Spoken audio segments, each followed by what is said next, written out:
Hello,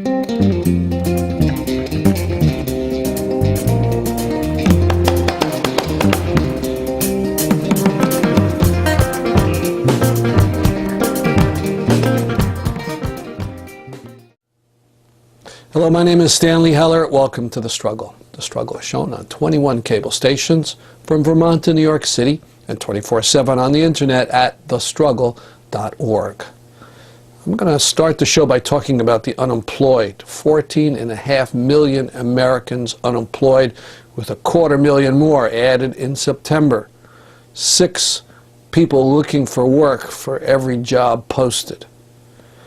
In this great recession, the banks have gotten trillions of dollars in money and guarantees. And working people, well, they've gotten their unemployment benefits extended. Except there's a catch. Not everybody gets it. Take the case of Debbie Kransky of Milwaukee, reported in the New York Times. She was laid off in February from her medical billing position. It's her second layoff in 2 years. Well, so she'll get unemployment, right? No. You see, her last job lasted only a few weeks, and that doesn't qualify her for benefits. And so she gets nothing. If she had not taken that job, or any job, she could have gotten unemployment for 2 years, for 24 months. Instead, nothing. This is bogus. She worked her whole life. Why isn't she getting benefits? Looking at the terrible job numbers, some liberals are calling for more stimulus. A mistake. What we need now is not more stimulus, but jobs. Back in the Great Depression, the government directly and massively created jobs. And that's what we need now. We should be calling loudly, screaming, jobs now. On the program today, we'll start off with Bill Shortell of the Connecticut Machinists Union. He'll be talking about Pratt & Whitney, his employer, who's axing 1,000 jobs, sending them overseas, and the fight against it. Also, about Shortell's own trip this year to Iraq to talk to Iraqi workers there. And finally, Shortell introduces Dar Jamail. All this took place at the Hope Out Loud festivities in Hartford, Connecticut on September 20th. Dar Jamail is an independent reporter, has been to Iraq many times, and has very important things to say about heroic American soldiers who are refusing to fight in Iraq or in the AfPak wars.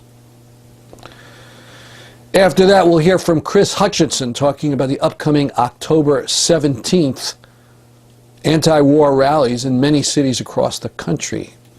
And finally, I'll talk about my own unbridled enthusiasm for one of the speakers who will be talking in Boston on October 17th. I work at Pratt & Whitney, our employers United Technologies.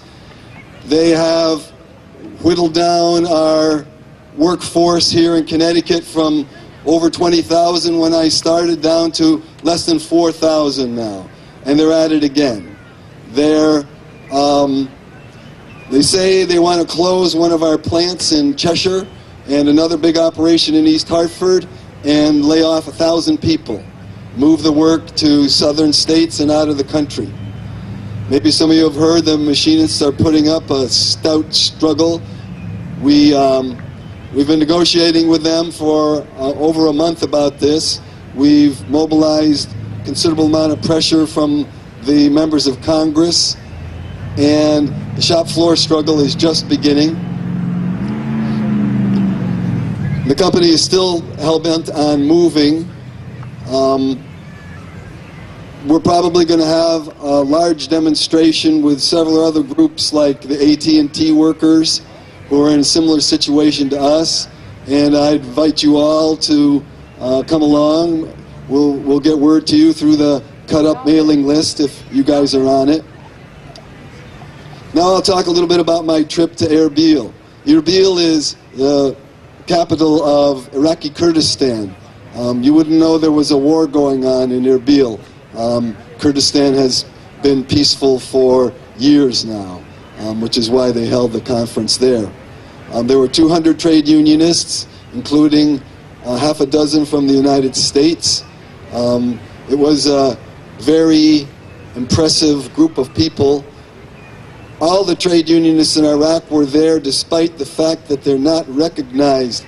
Their unions are not recognized. The Saddam Hussein's Executive Order 150, which bans unions in the public sector, is still in force, even through all these years of occupation.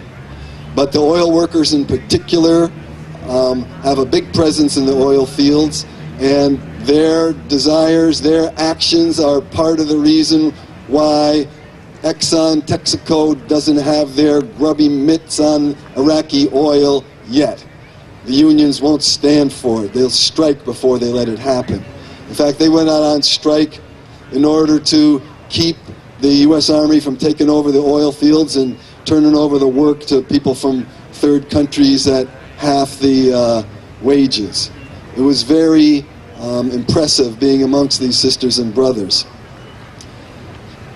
So we came back to the United States with two missions. One, to help steer the U.S. government in a role to make sure the Iraqi unions have full labor rights like unions all over the world, and also to fight against the privatization of their natural resources. And with this, I'll introduce Dar Jamail.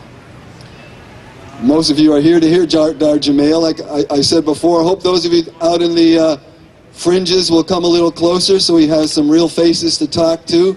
This is an internationally known, award-winning journalist who has been to Iraq many times, spent, in fact, as long as 9 months there, getting the real stories that the rest of the media won't cover. He's an independent journalist and a book author. Decided to go to Iraq back early on in the occupation was probably for a lot of the same reasons that most of you are here today on this beautiful Sunday, and that's that you understand that something's fundamentally wrong with this country. And of course, during the lead up to the invasion of Iraq with George Bush sitting in the office of presidency, it was a lot more obvious and blatant. But like most of you, I was watching the corporate media, the selling of the war. We all remember the weapons of mass destruction that never existed. We all remember the ties to 9/11 that never existed. And we all certainly remember the lies of liberating the Iraqi people. Of course, that never existed either. And now, of course, it's so clear that we all see what this war was about and what this ongoing occupation is about. And now, what is so clear about Afghanistan as well, which is basically the same thing. This is not about finding Osama bin Laden. This is about protecting and taking other countries' natural resources and pipelines for those resources. And I decided to go to Iraq to expose this and really give voice to the Iraqi people that wasn't being shared in most of the corporate media. And after all that time, I ended up writing a book about it that came out about 2 years ago from right now. And when I started going around on tour for that book, I started meeting folks like some of these folks who are here today, Iraq Veterans Against the War, veterans from Iraq, veterans from Afghanistan. And these folks started coming up and talking to me, and as always happens, as just did again right before I came up here, is I'd meet a veteran. Hi, how are you? Where were you in Iraq? When were you there? And how was it? And those of us who have been over in war zones, there is this bond that we understand what's happening over there. We understand what it's about. We understand what war and occupation does to human beings. And there's just this instant knowing. And I started talking back 2 years ago from right now. The first guy I met, it was literally 1 week into my book tour. He was Corporal Phil Aliff, a member of Iraq Veterans Against the War.